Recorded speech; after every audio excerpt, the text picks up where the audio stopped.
하나님의 말씀은 로마서 8장입니다. 1절부터 우리 6절까지를 보겠습니다. 로마서 8장 1절부터 6절까지 우리 함께 봉독하겠습니다. 그러므로 이제 그리스도 예수 안에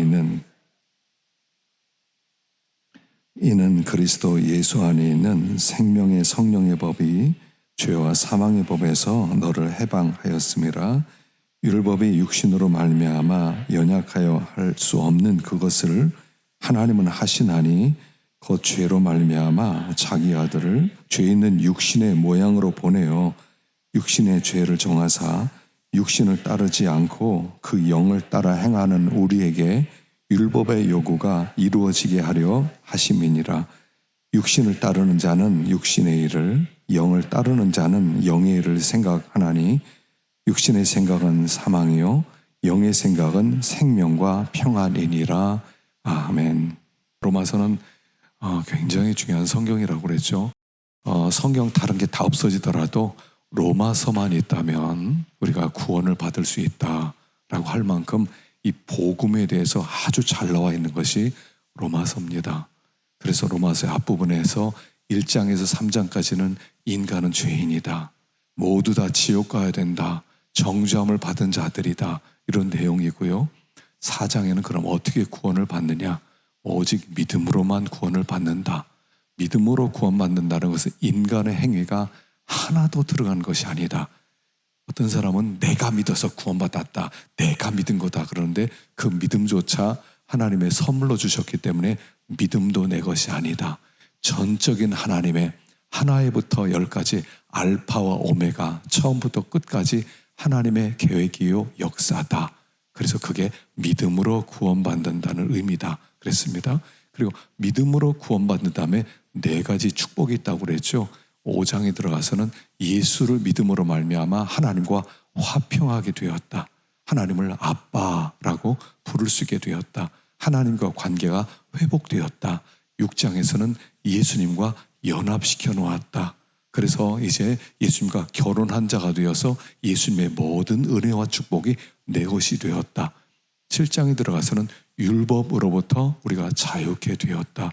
그래서 율법에 더 이상 우리를 저주할 수 없고 율법에 우리는 매이는 것이 아니라 율법을 뛰어넘어서 살게 되었다.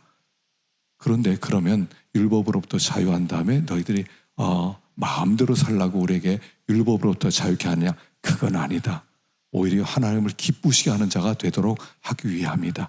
8장에 들어가서는 이제 가장 더 중요한 장이 나와요. 이게 뭐냐면 예수를 믿는 우리에게 성령을 주셨다 하는 얘기입니다.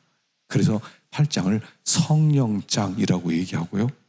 성경이 다 없어져도 로마서만 있으면 구원받을 수 있다. 또 로마서가 다 없어지더라도 8장만 있으면 구원받을 수 있다 할 만큼 그 중요한 장이 8장의 내용입니다. 그래서 우리 예수 믿는 사람의 축복의 클라이막스, 그게 뭐냐면 우리 안에 하나님의 신이 부어졌다 이 얘기예요. 하나님의 성령이 우리 안에 계신다. 그래서 그 성령으로 말미암아 우리가 이제 하나님과 동행하면서 이 세상의 정죄함으로부터 다 벗어나고 구원의 확신을 누리게 된다, 이런 내용이에요. 그래서 사실은 5장에서 8장까지 가요. 5장에서 8장까지 예수를 믿은 자에게 주신 축복 이렇게 볼 수도 있지만 예수 믿는 자가 어떻게 구원을 확신할 수 있느냐, 이런 내용도 될 수가 있는 거예요. 이 4가지 때문에 구원이 확실하다. 하나는 하나님과 화평하기 때문에 구원이 확실하다. 예수와 연합됐기 때문에 구원이 확실하다. 율법으로부터 자유케 되었기 때문에 구원이 확실하다. 우리 안에 성령이 와 계시기 때문에 구원이 확실하다. 이렇게 이야기를 할 수 있는 겁니다. 그렇다면 이런 결론이에요. 예수를 왜 믿어요? 오늘 우리가 하나님 앞에 왜 나왔어요? 어떤 분은 이렇게 오해를 해요. 천국 가려고요. 나 천국 가려고 예수 믿어요. 천국 가려고 교회 왔어요. 틀렸어요. 왜 예수를 믿고 왜 예배를 드리고 하나님 앞에 나왔어요? 나 같은 자를 구원해 주신 은혜가 너무 커서. 무엇이고 한데 나를 이렇게 사랑했단 말입니까? 구원받을 공로가 있습니까? 사람 됨됨이가 괜찮습니까? 우리가 하나님을 기쁘시게 한 뭐가 있습니까? 아무것도 없어요. 그런데 왜 그렇게 수많은 사람들 가운데 찍어서 너 찍어서 하나님 교회에 나오게 하시고 여기서 예수를 믿고 하나님께 예배를 드리게 하는 겁니까? 그래서 이게 너무 감사해서 나 같은 자를 구원하신 게 너무 감사해서 주님 앞에 나온 겁니다. 찬송을 드리는 겁니다. 그래서 우리가 예수를 믿기만 하면 이미 구원받은 자고 구원받은 자로서 예수를 믿는 거고요. 구원받은 자로서 신앙생활 하는 거고요. 그래서 우리가 늘 흔들리잖아요. 나 구원받았나? 지금 죽으면 천국 가나? 나 못 갈지도 몰라. 이렇게 살아가지고 내가 어떻게 천국 갈 수가 있어? 이게 우리들의 고민과 갈등이잖아요. 우리가 지난주에도 살펴본 것처럼 늘 내가 원하는 일은 하지 못하고 원치 아니하는 악만 행하는 내가 무슨 구원이야. 시간이 더 많이 흘러야 돼. 내가 좀 더 잘해야 돼. 내가 좀 더 하나님을 기쁘게 해야 돼. 그래야 내가 확신할 수 있어. 그런데 그렇지 말라는 거예요. 5장부터 8장까지를 통해서 예수를 믿는 자에게 이런 은총을 주셨으니까 여러분들은 다 구원받은 자입니다. 그리고 나 같은 자를 왜 이렇게 사랑해서 구원했단 말입니까? 주님 진짜 감사합니다. 정말 내가 고개를 들 수 없지만 하나님이 구원해 주셔서 정말 감사합니다. 이제는 제가 제 몸을 하나님께 드려서 충성, 헌신, 봉사하겠습니다. 이게 신앙생활이다 하는 것을 가르쳐 주는 거예요. 그러니까 지금 죽어도 천국 갈 수 있습니까? 그럴 때 저는 아직 못 가요. 이런 소리 하지 마세요. 하나님이 얼마나 답답하시겠어요. 예, 갑니다. 예수 믿었으니 당연히 가죠. 주님 재림하면 맞이할 준비 되셨습니까? 그럼 예, 준비됐습니다. 어서 오십시오. 이런 믿음이 있어야 돼요. 언제까지나 구원의 확신에서 흔들릴 것입니까? 감사한 마음으로 하나님을 섬기는 거예요. 그래서 우리 찬송을 부를 때도요, 이 찬양이 찬양되게 하는 겁니다. 구원받은 자가 막 있는 힘을 다해서 찬송은 터져 나오는 거예요. 내가 부르는 게 아니라 터져 나오는 거예요. 그래서 요 5장부터 8장까지는 우리는 구원을 이렇게 확신할 수 있다 하는 그런 말씀입니다. 자, 그럼 8장 1절과 2절을 한번 보겠습니다. 읽어보겠습니다. 시작. 그러므로 이제 그리스도 예수 안에 있는 자에게는 결코 정죄함이 없나니 이는 그리스도 예수 안에 있는 생명의 성령의 법이 죄와 사망의 법에서 너를 해방하였음이라. 그러므로 너희들이 예수를 믿었으므로, 예수와 연합되었으므로, 하나님과 화평하게 되었으므로, 율법으로 자유케 되었으므로, 그러므로 이제 그리스도 예수 안에 있는 너희는 결코 정죄함이 없다. 법정적 선언이라는 거예요. 이제 우리가 하나님의 법정 앞에 섰을 때 절대로 하나님이 너 지옥, 너 죄인 이렇게 말할 리가 없다는 거예요. 너는 의인, 너는 무죄, 판결이 이미 내려졌다는 거예요. 결코 정죄함이 없나니 이는 생명의 성령의 법이 죄와 사망의 법에서 너희를 해방하였음이라. 여기 결코라고 하는 얘기는 확정되었다는 거예요. 예수 믿는 사람은 운명이 확정되었어요. 이제는 예수를 믿는 게 확실하다면 내가 지옥 가고 싶어도 지옥 못 가는 거예요. 내 운명이 결정되었어요. 천국에 가기로 결정된 운명이다 라고 여기 단언적으로 얘기하는 거예요. 여기 해방하였음이라 할 때 이게 시제가 부정과거 시제예요. 이 헬라어에는 성경이 기록될 때 헬라어는 과거가 아니라 그냥 부정과거라고 그래요. 부정과거라는 뜻은 뭐냐면 과거의 어떤 일이 지금 다시 우리나라 과거형은 옛날에 그랬었다 이럴 수 있잖아요. 근데 이 부정과거는 과거에 있었던 어떤 사건의 결과가 계속된다 이런 뜻이에요. 그걸 부정과거라고 불러요.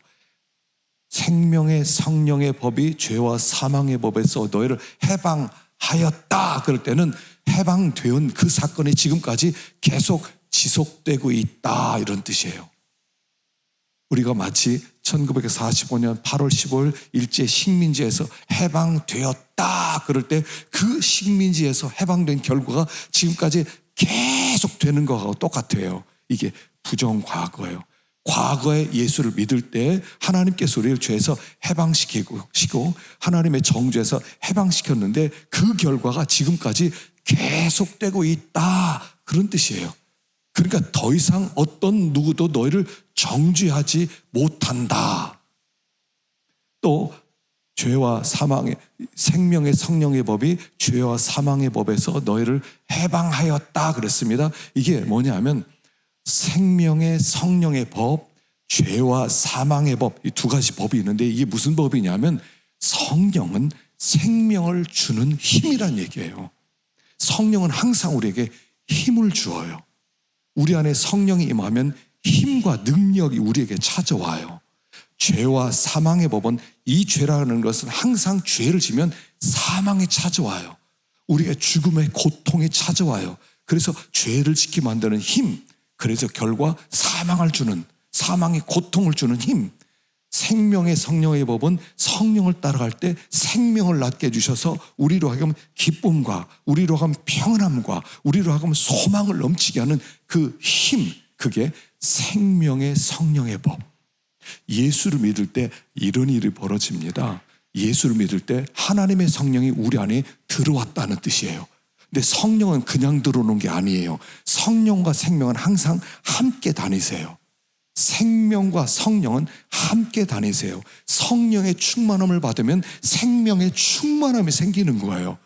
우리가 생명력 약동하는 삶을 살려면 간단해요. 성령의 충만함을 받으면 돼요. 그럼 우리는 막 생명력 넘치는, 활기가 넘치는, 활동력이 넘치는, 지치지 않는 그런 능력을 힘있게 되는 거예요. 성령 충만한 사람은 지치질 않아요. 여러분, 영적인 피곤과 육적인 피곤을 구분하셔야 됩니다. 영적인 피곤함은 잠자도 안 풀려요. 밥 먹어도요, 그 힘은 안 얻어져요. 고기 잘 먹더라도요, 지쳐서 봉사 못해요. 영적인 피곤이에요, 그게. 그것은 하나님의 성령으로 충만할 때만 채워져서 하나님을 섬기는 게 막 기쁨이 되고 지치지 않고 그러지. 조금 우리가 성령의 충만함을 받지 못하면 그냥 쓰러져 버린다니까요. 그냥 지쳐버리게 돼 있어요. 구분하셔요. 혹시 영적으로 지치지 않으셨어요? 육신에 지치는 게 아니에요. 그냥 쉬고 싶다. 그냥 쉬고 싶다. 다 내려놓고 싶다. 그거 영적으로 지쳐서 그런 거예요. 육적으로 지친 게 아니라 하나님의 성령의 충만함을 받지 못하고 하나님의 은혜로 채워지지 못해서 은혜 탱크가 비었기 때문에 나오는 그런 생각들이라는 거예요. 결과라는 거예요. 그래서 생명의 성령의 법, 죄와 사망의 법, 두 가지 법이 있어요. 근데 예수 믿을 때 생명의 성령의 법이 들어와서 내 속에서 심겨졌다는 거예요. 생명의 요소가 심겨지는 거예요. 그래서 마음 가운데 예수를 믿는 사람은 나도 모르게 이런 생각이 나요. 하나님 기쁘시게 하고 싶다. 어떻게 살면 거룩하게 살 수 있지? 어떻게 살면 깨끗하게 살 수 있지? 어떻게 살면 하나님께서 정말 원하는 삶을 살 수 있지 하는 그런 마음의 소원이 조금 생겨요. 이게 예수를 믿는 자에게 들어오는 변화예요. 그리고 나중에 그게 자라면 점점 더 커져요. 하나님을 더 기쁘시게 하고 싶다. 하나님 더 기쁘시게 하고 싶다. 내가 더 이상 이렇게 살 수 없어. 난 정말 하나님을 기쁘시게 하고야 말 거야. 이게 성령이 충만할 때 생기는 결과들이에요. 그러면 우리 마음 가운데는 항상 지난 시간에 생각하는 것처럼 두 개의 법이 있다고 그랬잖아요. 내가 원하는 것을 행하지 아니하고 원치 아니하는 악을 행하는도다. 내가 원하는 것을 행하지 아니하고 원치 않은 것을 행하면 그것은 내가 아니라 내 속에 내가 아니라 생명의 성령의 법이 아니라 죄와 사망의 법, 내 속에 거하는 죄니라. 그 죄가 나를 자꾸 하나님을 기쁘시게 하려는 나를 끌고 간다고 그랬어요. 힘이 없으면 나를 자꾸 끌고 가는 거예요. 해방되었음에도 끌려간다고 그랬죠. 이게 그리스도인의 갈등이라고 그랬어요. 믿는 사람은 이런 갈등 속에 살아요. 하나님을 기쁘시게 해야 되는데 내 삶을 보면 어느새 하나님을 기쁘시게 하는 삶을 하나도 살지 못하고 나를 기쁘게 하고 그냥 욕심을 부리면서 그냥 되는 대로 그냥 살아가는 거예요. 그때마다 찾아오는 갈등, 그때마다 찾아오는 탄식, 그게 있다고 그랬죠. 그래서 이미 우리는 해방되었다 하는 거예요. 생명의 성령의 법 씨앗이 딱 떨어지는 순간 이 죄와 사망의 법이 있는데 심어지는 순간 해방됐다는 거예요. 비록 죄와 사망의 법이 클지라도 이미 우리는 해방되었다 하는 얘기예요. 그래서 그 결과 비록 고통을 당하고 갈등 속에 있을지라도 여전히 우리는 구원받은 하나님의 백성이다 하는 거예요. 그러면 우리를 이렇게 해방시킨 이유가 마음대로 살아도 좋다, 이제는 너 하고 싶은 대로 살아도 좋다, 맨날 죄 짓고 살아도 좋다, 하나님 잘못했어요, 용서해 주세요, 다음에 잘할게요, 그 다음 날 또 죄 짓고 또 죄 짓고 그렇게 살도록 하기 위함이냐? 그러진 않다고 그랬죠. 우리로 하여금 의의 열매, 거룩의 열매, 하나님을 기쁘시게 해드리는 그 열매를 맺는 목표를 우리에게 주셨기 때문에 그 열매를 못 맺을 때 갈등이 계속되는 거예요. 또 우리가 죄를 지면요, 죄 졌다고 해서 지옥 보내는 거 아니에요. 하나님이 지옥, 입양 다 해놓고 동사무소, 하나님 하늘나라 동사무소, 하늘나라 그 구청에다가 딱 입양 딱 내 아들 해놓고 야야 취소하지 않는다는 얘기예요. 그러나 우리의 죄는 하나님을 굉장히 아프게 해드리는 거예요. 그래서 우리가 죄를 지면 죄를 짓고 용서해 주세요. 예, 용서해 주실 거예요. 그런데 주님의 마음은 아프실 거예요. 아프실 거예요. 그래서 우리는 죄에서 해방되었어요. 더 이상 그 죄 때문에 우리는 정죄, 넌 지옥, 재앙 이렇게 받진 않아요. 그러나 하나님의 마음은 굉장히 아프시다는 거예요. 그래서 우리가 정죄함이 없다, 우리는 해방되었다 하는 것을 알아야 돼요. 자, 그런데 우리 속에 두 가지 마음이 있다고 그랬어요. 자, 5절과 6절 읽어보겠습니다. 5절과 6절 시작. 육신을 따르는 자는 육신의 일을 하고 영의 생각하나니 육신의 생각은 사망이요 영의 생각은 생명과 평안이니라. 자, 우리 속에 육신의 생각이 있고요, 하나는 영의 생각이 있어요.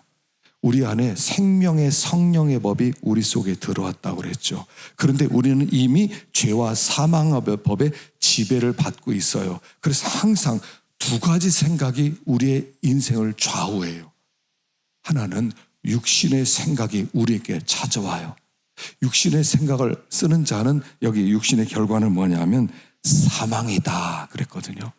자, 육신의 생각이란 뭐냐면, 육신을 따른다는 건 뭐냐면 내가 가진 힘과 내가 가진 물질과 내가 가진 마음과 내가 하려는 의욕과 내가 가진 관심 전부를 쏟아서 육신의 소원을 추구하는 것, 이게 육신의 생각이에요.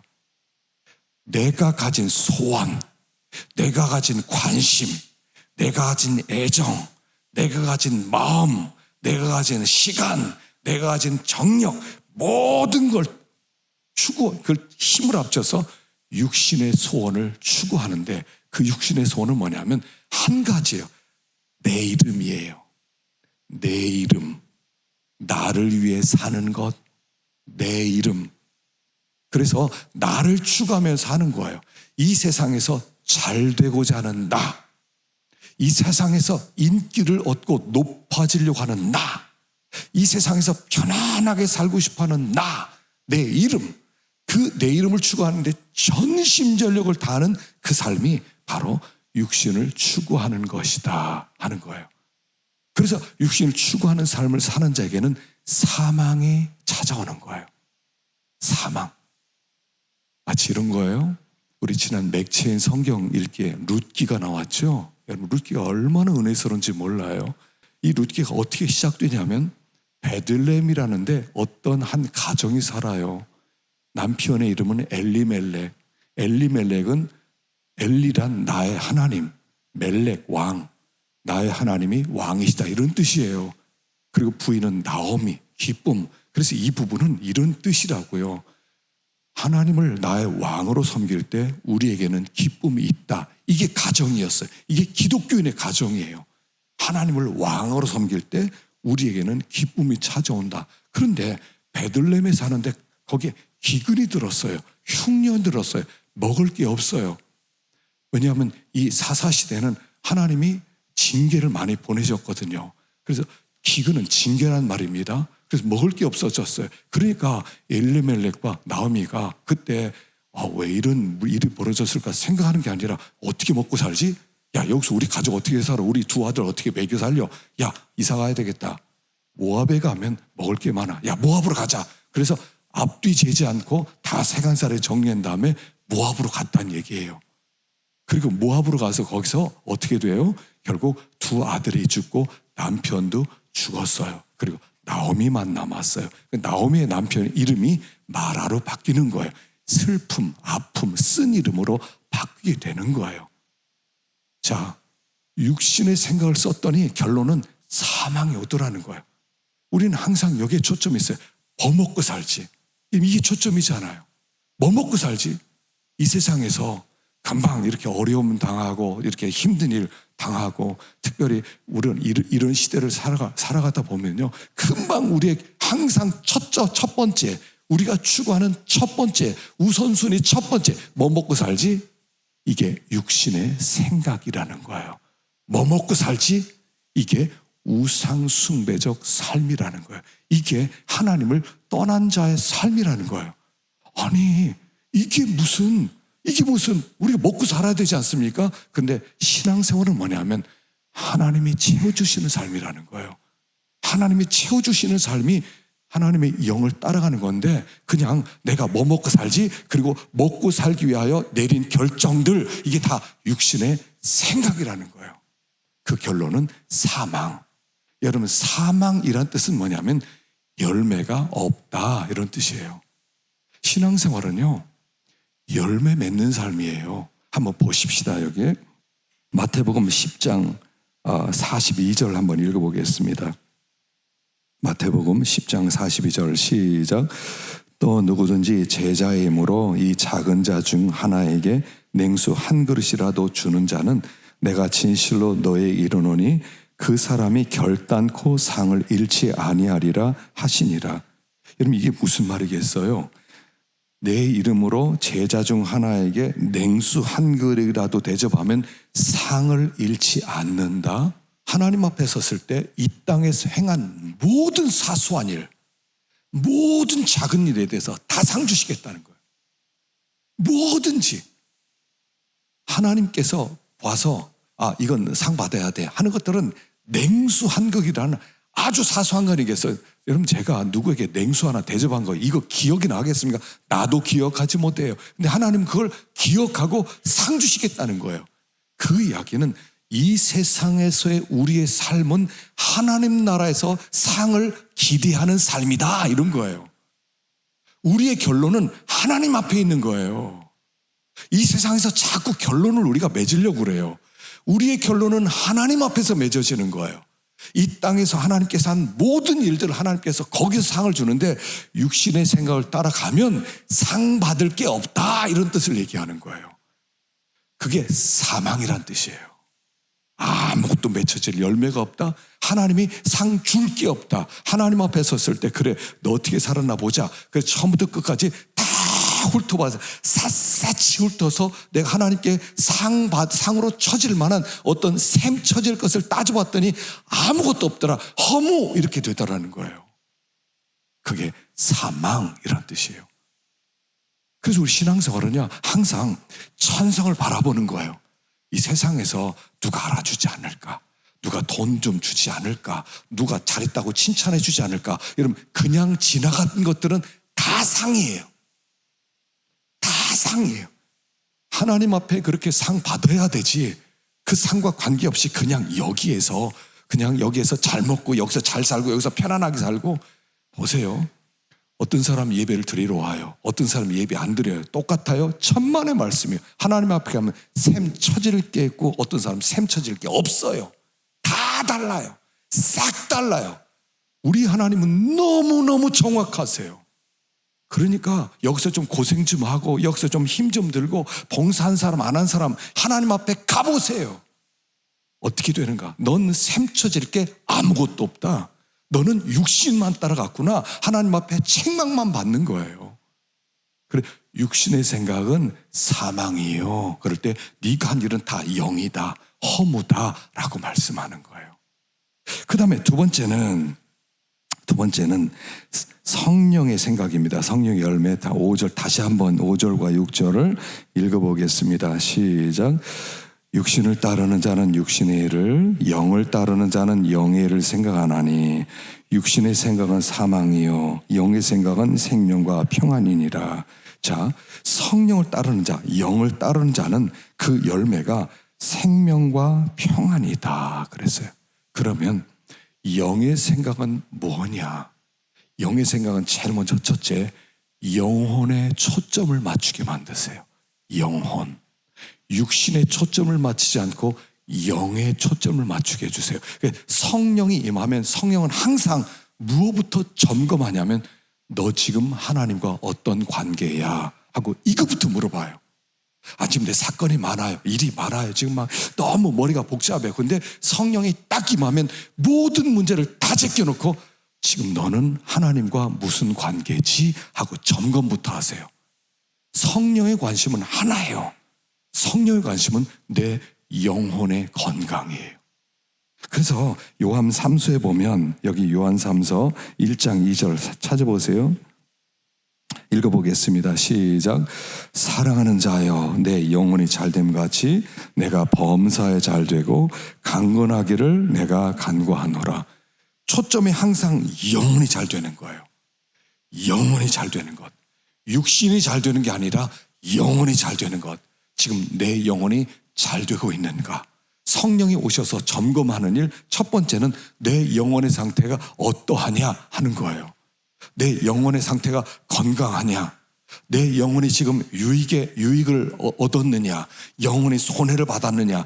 육신의 손해는 문제가 아니에요. 항상 영혼의 손해, 영혼의 유익, 이걸 점검하는 게 성령의 생각이다 하는 거예요. 만일 룻기에서 엘리멜렉과 나오미가 영의 생각을 따라갔다면 기근이 들었을 때 어떻게 할 것 같아요? 육신의 생각은 야, 먹고 살려면 빨리 떠나야 돼. 약속의 땅이지만 여기 떠나야 돼. 빨리 먹을 거 있는 대로 가야지. 그래서 살아야지. 이건 육신의 생각. 육신의 생각은 항상 먹는 거 우선. 근데 영의 생각은 이랬을 거예요. 아니, 기근이 또 왔네. 먹을 게 없어졌네. 하나님이 왜 약속의 땅에서 먹을 걸 안 주실까? 아, 우리가 범죄해서 그렇구나. 자, 이때는 우리가 하나님께 회개할 때이다. 하나님께 회개하자. 그리고 그 약속의 땅을 떠나지 않고 거기서 하나님께 기도하는 거예요. 하나님, 우리가 범죄했습니다. 우리가 말씀을 순종하지 않았습니다. 하나님, 우리가 잘못했습니다. 우리를 용서해 주세요. 그 환경을 영혼의 유익으로 바꿔 가졌을 거예요. 그러나 육신의 유익으로 바꿔 가졌기 때문에 결론은 사망밖에 안 나왔다는 거예요. 우리는 항상 영혼에 유익되는 길을 가야 되는 거예요. 그게 성령이 우리에게 짚어주시는 것. 내 영혼이 지금 어떠하지? 자, 어떤 집에 도적을 맞았습니다. 도적을 맞았어요. 그래서 집안에 있었던 폐물도 잊어버렸고요. 또 금덩이 몇 개를 감춰놨는데 금덩이 몇 개도 가져갔고요. 그냥 이렇게 보니까 이렇게 보니까 몇 천만 원 손해를 봤어요. 그러면요, 어떻게 합니까? 경찰에 가서 신고해야 되겠죠. 도둑이 맞았습니다. 어제 이렇게 문이 열려져 있고 우리가 잠깐 나간 사이에 다 가져간 것 같습니다. 이렇게 해야 되겠죠. 근데 영적인 생각은 여기까지 가야 돼요. 하나님, 왜 도적 맞게 하셨지요? 하나님, 이거는 우연히 된 일. 여러분, 도적이 임하면 도적이 그냥 우연히 온 게 아니에요. 하나님이 보낸 거예요. 우리는 그렇게 생각해야 돼요. 아, 내가 나도 모르는 사이에 집안에 내 폐물 놔두고 은근히 난 그걸 의지했구나. 어려워지더라도 이거 팔아서 내가 살아야지. 내가 이렇게 생각했구나. 하나님 의지하지 못한 것 용서하여 주옵소서. 이게 성령의 생각이에요. 성령의 생각은 항상 영혼에 초점이 있다니까요. 우리는 항상 육신에 초점이 있어요. 뭐 먹고 살지? 하나님 근데 너의 영혼을 좀 살펴봐. 너의 영혼의 상태가 어떠해? 그래서 모든 사건을 다 영혼의 유익으로 바꿔왔는 삶이에요. 영혼에 손해보지 말고 영혼의 유익으로 바꿔가도록 하나님 우리를 짚어주시는 거예요. 내 영이 지금 이렇게 하나님과 관계가 이렇구나. 내가 죄를 졌구나. 하나님이 기뻐하지 않구나. 요 말씀이 이사야 42장 말씀입니다. 보십시다. 이사야 42장 24절 읽어봅시다. 시작. 야곱이 탈취를 당하게 하신 자가 누구냐? 이스라엘을 약탈자들에게 넘기신 자가 누구냐? 여호와가 아니시냐? 우리가 그에게 범죄하였도다. 그들이 그의 길로 다니기를 원하지 아니하며 그의 교훈을 순종하지 아니하였도다. 야곱이 탈취를 당하게 했어요. 히스기야 때 바벨론 사람들이 왔어요. 그 안에는 성전의 보물들 싹 뺏어갔어요. 그러면 에이 억울해 저 도둑놈들, 저 나쁜 놈들. 그게 아니에요. 하나님이 도적 보낸 거예요. 바벨론을 보낸 거라고요. 그래서 뺏어가게 만들었어요. 왜 그랬다고요? 그들이 교만하고 하나님을 의지하지 않고 물질을 의지하니까 뺏어간 거예요. 그러면 하나님께 엎드려야죠. 이게 영혼의 생각이다 하는 거예요. 그래서 영의 생각은 항상 내 영혼을 점검하게 만들고, 두 번째는 하나님을 얼마나 사랑하는가 하고를 점검하게 하세요. 하나님을 얼마나 사랑하는가. 그래서 여기 전심으로 하나님을 사랑하게 만드는데, 전심으로 하나님을 사랑한다는 것은 이런 뜻이에요. 한번 읽어보겠습니다. 거기 자 시작. 나를 잊을 만큼 하나님만 생각하는 것, 하나님보다 더 좋아하는 것도 동등하게 만들지 않고 하나님을 최고의 선으로 여기고 높이고 기뻐하며 하나님을 조금이라도 불쾌하게 하는 생각이나 욕망이 없도록 하고, 우리가 가장 아끼는 모든 것을 다 잃어버리거나 극심한 재난을 당할지언정 하나님과 교제로부터 분리되지 않도록 힘을 쓰고, 아무리 사소한 일이라도 그를 거스르는 일은 결코 행하지 않고 오직 그분만 영광을 받도록 모든 일을 도모하는 것이다. 이게 전심으로 하나님을 기쁘게 하는 거예요. 성령이 오시면 성령의 생각은 하나님을 전심으로 사랑해라. 그리고 전심으로 사랑한다는 건 뭐냐? 그거는 나를 잊어버릴 것만큼, 내가 누군지 몰라요. 내가 어디에 있는지 몰라요. 그럴 만큼 하나님만 생각하게 만드는 거예요. 그리고 하나님보다 더 좋아하는 것이 없어요. 세상에 어떤 것도 하나님과 이건 비슷할 수 있는데 이건 하나님보다 조금 못해, 이렇게 하나님과 비교할 수 있는 것이 아무것도 없게 하는 거고요. 하나님을 최고의 선으로 여겨서 하나님을 기쁘시게 하는 것이 선이라고 생각하는 거고, 하나님이 이거 좀 불쾌하시게 생각하시겠구나, 이런 일은 조금이라도 하지 않는 거예요. 내가 아끼는 모든 것을 빼앗긴다 하더라도 하나님과 교제로부터 분리되지 않도록 힘을 쓰고, 아무리 사소한 일이라도 내가 하나님을 거스르는 일을 절대로 하지 아니하고 하나님께서 영광 받도록 모든 일을 도모하는 것, 이게 전심으로 하나님을 사랑하는 거예요. 이게 영의 생각이에요. 영의 생각은요, 하나님만 사랑하라는 거예요. 성령이 임하면 하나님만 기억하라는 거예요. 그리고 마지막에는 이웃을 아끼고 사랑하고 섬기게 만들어요. 이게 우리가 할 일이에요. 그러니까 우리가 할 일은 첫째는 내 영혼 돌보는 거, 두 번째는 하나님을 전심으로 사랑하는 거, 세 번째는 이웃을 잘 섬기고 돌보는 거. 이게 영의 생각이라는 거예요. 그 생각을 따라가다 보면 열매를 맺히는데 생명과 평안함을 얻는다는 거예요. 생명력이 약동해요. 막 날아갈 것 같아요. 지치지 않아요. 여러분, 하나님을 사랑하면요, 사랑할수록 지치지 않아요. 제가 결론으로 이 말씀을 기록해 놓았습니다. 결론으로 자 마태복음 25장 29절을 결론으로 써놨는데 읽어보겠습니다. 시작. 무릇 있는 자는 받아 풍족하게 되고 없는 자는 그 있는 것까지 빼앗기리라. 이게 뭐냐면 영의 생각을 써서 살아가면 점점 더 풍성해요. 영의 생각을 써서 어떻게 하나님을 기쁘시게 할까? 내 영혼의 상태를 돌보고 이웃을 사랑하고 여기에다가 내 전심을 드리고 거기에다가 내 마음을 드리고 거기에다 내 관심을 기울이고 거기에 내 물질을 드리고 하다 보면 더 풍성해져요. 안 지친다는 얘기예요. 그런데 육신의 생각을 자꾸 써서 육신의 생각이 있어서 내 하나님들 일도 해야지 뭐 내가 바쁘지만 하나님 조금 해야지 뭐 이렇게 생각하면요 점점 힘들어져요. 하나님을 섬기는 게요 점점 더 힘들어져요. 힘들어진 이유가 뭔지 아세요? 일이 많아서요? 천만의 말씀이에요. 일 많아서 그런 거 절대로 아니에요. 내가 세상을 사랑하기 때문에 하나님의 일이 힘들어지기 시작하는 거예요. 너무 힘든 거예요. 하나님의 일이. 세상을 너무나 사랑하다 보니까 세상에 힘을 쏟아야 되는데 세상에 쏟을 힘도 없는데 하나님께 자꾸 힘을 쏟으라니까 지치는 거예요. 그래서 쉬고 싶다는 거예요. 내가 하나님을 쉬고 싶어요. 힘들어요. 일 많아요. 왜 그래요? 하나님 일을 안 하고 세상 살아다 보니까 없는 자는 있는 것도 빼앗기는 거예요. 하나님의 일은요 하면 할수록 힘이 나요. 하나님의 일을 해서 힘든 게 아니에요. 안 해서 힘든 거라고요. 하나님은 지칠 수가 없어요. 그 일 자체가 주는 능력이 있거든요. 새벽기도를 인도하고 나면요 새벽기도에 막 은혜가 되는 거예요. 은혜가 되면 막 기도하고 싶은 거예요. 그러니 뭐가 지쳐요? 하나님의 일은 안 하면 안 할수록 힘들어지고요 하면 할수록 안 힘들어지는 거예요. 그래서 가만히 점검해서 힘들어지고 있다 그럼 당신은 마음이 세상을 향해 있다는 뜻이에요. 봉사하는 분들이 봉사함으로 힘을 얻는 거거든요.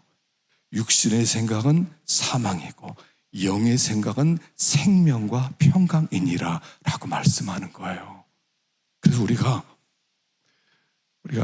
육신의 생각이 아니라 영의 생각을 자꾸 써야 돼. 이게 훈련이 돼야 돼요. 우린 그냥 육신의 생각 쓰는 게 그냥 습관이 되었어요. 제가 늘 이야기하는 프랭크 로박이라는 선교사님 얘기를 자주 하잖아요. 이분이 필리핀 선교사님이었어요. 어느 날 새벽에 기도하다 이런 생각이 들었어요. 하나님, 내가 선교사고 하나님을 섬기는데 나와 하나님을 안 믿는 사람은 차이가 뭡니까 도대체? 내가 선교한다는 거 외에는 차이가 없는 것 같습니다. 하나님 이거 어떻게 하면 되겠습니까? 하나님께 이렇게 기도하면서 물어봤대요. 그러니까 하나님이 이런 응답에 마음의 응답이 오더래요. 너의 주인이 누구냐? 그러더래요. 그래서 내 주인 당연히 하나님이지요. 그러면 너에게 묻지 말고 나에게 물어봐라 그러더래요. 그게 응답이었어요. 그러니까 가만히 생각해 봤대요. 그러다 보니까 자기가 늘 묻는 것은 하나님이 아니라 자기에게 물었더라는 거예요. 이 일 어떻게 처리하지? 이 일은 이렇게 처리해. 자, 그 사람 만나서 뭐라고 하지? 이렇게 말해. 오늘 어디 가지? 오늘 어디가? 다 자기하고 의논하더래요. 하나님께 의논을 한다고 형식적으로는 말하지만 하나님께 의논을 안 하고 자기랑 다 의논하더래요. 수백 번씩. 그러다 보니까 항상 자기가 기뻐하는 대로 가니까 사람의 삶이 차이가 없더라는 거예요. 그래서 이분이 그때부터 이런 결심을 한 거잖아요. 그때부터 모든 걸 하나님께 물어보리라. 그래서 사소한 것부터 계속 묻기 시작해요.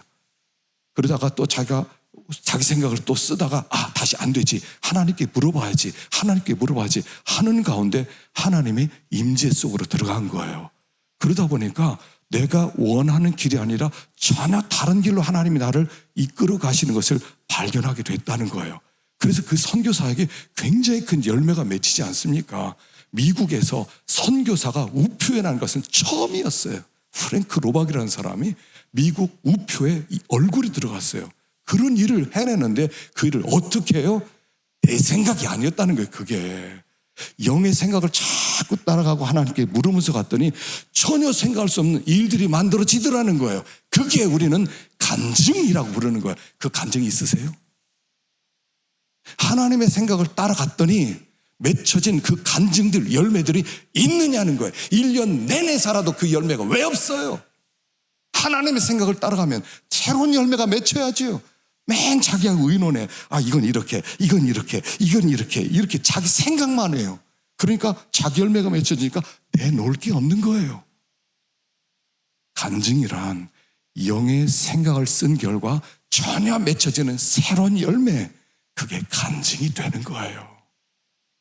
우리 안에는 이미 생명의 성령의 법이 다 심겨졌어요. 그걸 길러나가세요. 그 생각을 따라가세요.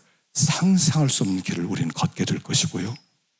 나같이 보잘것없는 자를 통해서 하나님이 행하시는 그 역사를 보게 될 것입니다. 승리하기를 축원합니다. 기도하십시다.